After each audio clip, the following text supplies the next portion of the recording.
So let's talk about settling. God, yes, go on. Did you ever? You bet I fucking did, man. I was 34 and just had like I moved to Ireland when I was 34, and I had a boyfriend and it didn't work out. And then the next person I saw was my future ex-husband. And I was like, I'm going to make this shit work because my clock is ticking. And I've suddenly decided I wanted a kid, which I really didn't want before. Like, it wasn't a huge instinctual drive for me. And then it was. Yes. So, yes, baby. Like, yep. Settled like a bitch. And would you ever again? I almost didn't let you finish that sentence. I would fucking not ever. Ever, ever, ever. So I get the feeling you love your solo life. It's so great. Like, I love people and I love men and I like having somebody, in my life to share things with. But, okay, if that's not the case, then I'm not sitting around waiting at all. I went to Iceland for my 58th birthday. Couldn't recommend it more highly. I had the fucking best time, man. Post-pandemic and everything anyway, already. It was like a good thing to get out somewhere, but God, I had fun. I just remembered all kinds of great stuff about myself that I'd forgotten. And look at this career you've built. Yeah. Over there in the old sod. Well, I'm really kind of impressed with myself because it's not easy. And I have a client who I've worked on and off with since 2005. And I really am proud of myself for that. So have you ever faked the big O? Oh, Christ, yes. Are you kidding me? And do you still? No, I would never do it again. When did that change? Mid-40s?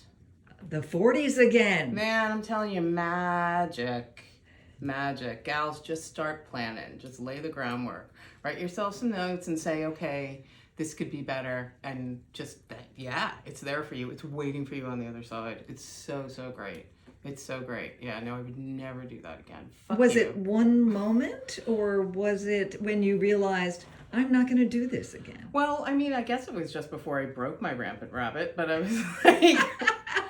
There's no need to miss out on this. Somebody just needs to make an effort. It's like, okay, in fairness, this is run on batteries. But, if you are doing it right and you know what you're doing, this is not brain surgery. It's caring. For Christ's sake. Yeah, patience. Yes. Patience. How old are you now? I am 58. 58. And how long have you been a working author? Since 2003. I mean, if we're talking about just when I started my first novel. Yes. Which is then, so 20 years. So how does it feel to keep reinventing yourself as you have? And I hate that word, but I can't come up with a better one. Yeah, no, it is kind of a shit word. It is. Yeah. I don't know. I just...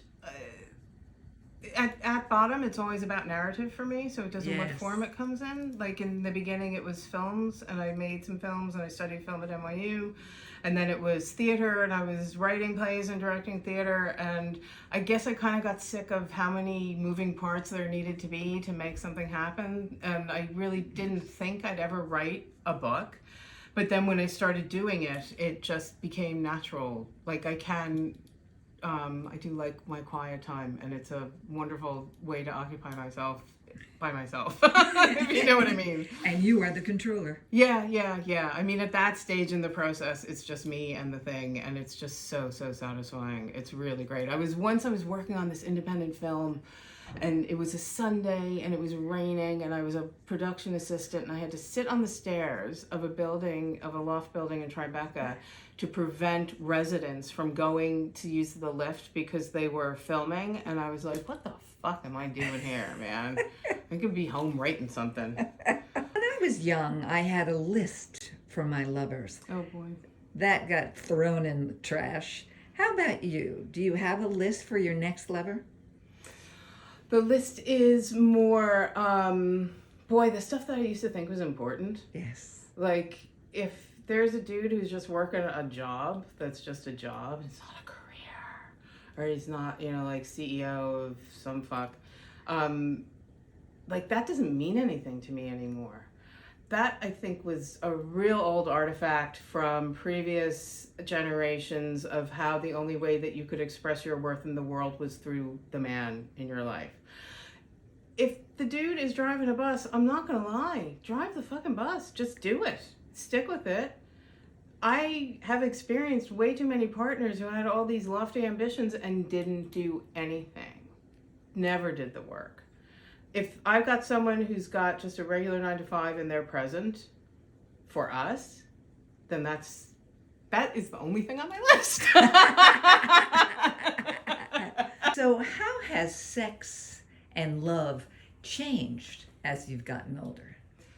Wow. Quality, not quantity, man.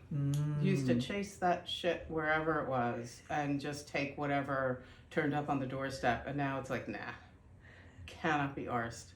Literally just no. And what about your libido? Has that changed? That's a really good question.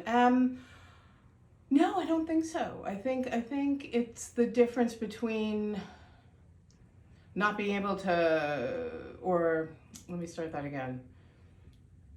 I don't think it's changed. I think I am as loving sex as much as I always have. But again, it's like, what am I willing to do to get it? How far am I willing to go to get it? How hard is it going to be for me to get it? And it's not, and I'm just not chasing anything that is making itself difficult to be had. Oof. And besides, there are tools that one can use if one's feeling horny. I broke my rabbit. I broke it. It just stopped working. And I was like, okay, I broke this rampant rabbit shit. So how do you feel about kids or not having kids? Do you feel deprived? When the pandemic hit and we were quarantined, I had never been happier to be childless in my life. Ever, ever, ever. If I had to deal with my own emotional shit, like, God bless every woman who came out of that with their children intact and their insanity intact. Absolutely. God love them. I admire them almost like I admire no one else, because they were doing all the fucking work at home. They were. Holy smoke, man. Like, I had a regret that I didn't have a child. But if I had that child, I would not be sitting here talking to you right now, because I would still have been in that marriage, and I know exactly how that would have went, and I would have been miserable, and we would have raised another dysfunctional child. We would have just added to the ancestral, storyline of shit. Basically.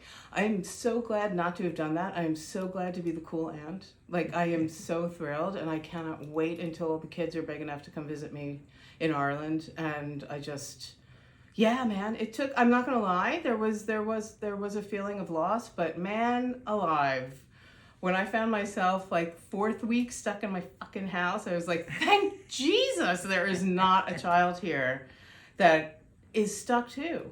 Yes. Oh my God. So how do you avoid having regrets in your life? Wow. Or maybe you don't. I have one regret, and this will not vibe with everyone. But in 1994, the U.S. had the World Cup, and I had an opportunity to get a ticket to the Ireland versus Italy match, and I didn't. And that is my one regret in life, because I will never get that opportunity again. And I don't have regrets, because life is full of opportunity. And any opportunity that passes me by is not mine. In Ireland, they say, what's yours will never pass you by. And I really believe that. It's absolutely 100% true. And that goes back to the fucking chasing. Like, all the chasing I did, I was chasing shit that was not mine. And it was not mine. And that had the potential for regret. But I'm pretty good. Like, I don't know what kind of psychological factor this is, but I cut my losses and I just move on. So what's an example of something you had to learn the hard way? Boy. I had to learn the hard way that chasing something didn't make it worthwhile. That once it was gotten, it didn't even exist in a way. Like, it certainly wasn't what I expected it to be. And it most likely didn't want to be caught, and got it anyway. And there was no there. There was no there. I'm thinking mainly about, like, in the romantic vein, but also, you know, like ambitions I chased or dreams I chased that were so much hard work. Like, the big lie is that it has to be hard work. That is the biggest lie of everything. So what is it? What is it instead then? Instead, it's the joy. Is it the joy? Is it the thing that connects you to whatever you consider your source to be, without being religious and totally being spiritual? Where does your joy come from? That's what it's about. And you don't have to chase that, because it's always there. So that drives your career, that drives your love choices. Absolutely, yeah. If I, like, the biggest thing that I learned from the relationship that I had that ended in marriage and then in divorce was love is not supposed to make you feel like shit. Yeah. Yes. And all that romantic crap we're fed when we're kids. Oh God, yeah. It's like, you have to be this one certain way, or else you're not going to get anything, and you're not going to be seen as a useful human woman at all, ever. And it's nonsense. So how do you deal with rage? A lot of women, we have rage. Just not. I internalize it. Great. The way we've been told. I had an experience recently in which I was really gratified to see how far I've come in terms of that. I had it and I felt it, and I didn't make it into something else. It was exactly what it was. I didn't react to the situation, and I waited until I was able to respond. And even going up into the situation where I had to talk to the other person about it, I was like, what am I saying? What am I saying? And I walked in and I just said, I need to have a word with you. And then it was all so easy.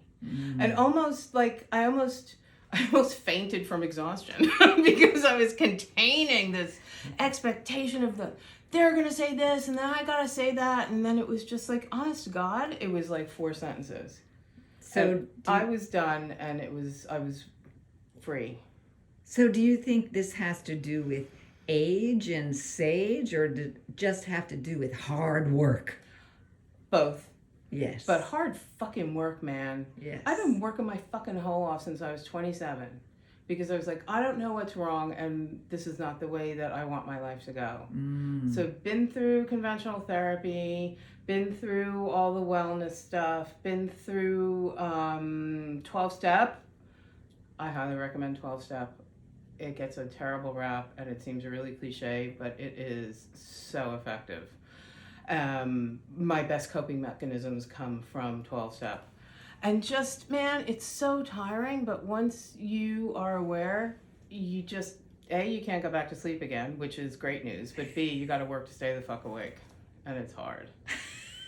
So we're called glorious broads, and I see you're a broad. What's your definition of a broad? Oh, man. That's such a good question. That's just someone who doesn't take any shit from anybody. And do you? I do not. And when did that change for you? Gosh, I think that definitely started changing at 40. Really? Like, definitely at 40. Does that seem too late or too soon? I don't know. I just felt like when I turned 40, I was like, nobody fucking told me that I was suddenly going to feel great about myself.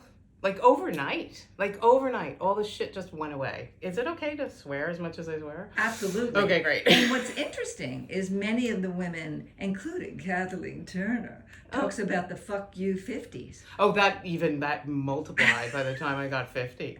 Now forget it. No, seriously, really. Nobody messes with you. But you know what it is too, I think, is that, okay, people pleasing 0 anyway, through a lot of hard work and really just identifying it and choosing not to do it anymore. But now I don't attract that nonsense. So I don't have to be as salty as I probably sound like I am, because it just doesn't come near me. It does not come near me. It sees me coming and it goes, nope. So it's great. So why do you think that is? I think there is, like, sure, you can tell it yourself when you meet somebody and you're like, okay, I'm not going to go near that because that I just can't. I can't. They are not here for my shit. Do you know what I mean? Like, I know not to engage with somebody who I think might be, interesting to play with. And it's like, nope, not going there. So I think it's like I've always wondered, and I was never sure in my 20s and 30s what my vibe was and what I was giving off. And, why does this keep happening to me? Or why do I keep being, finding myself in these same situations? And then just through, self-awareness and application of healthy coping mechanisms or whatever, everything's just changed.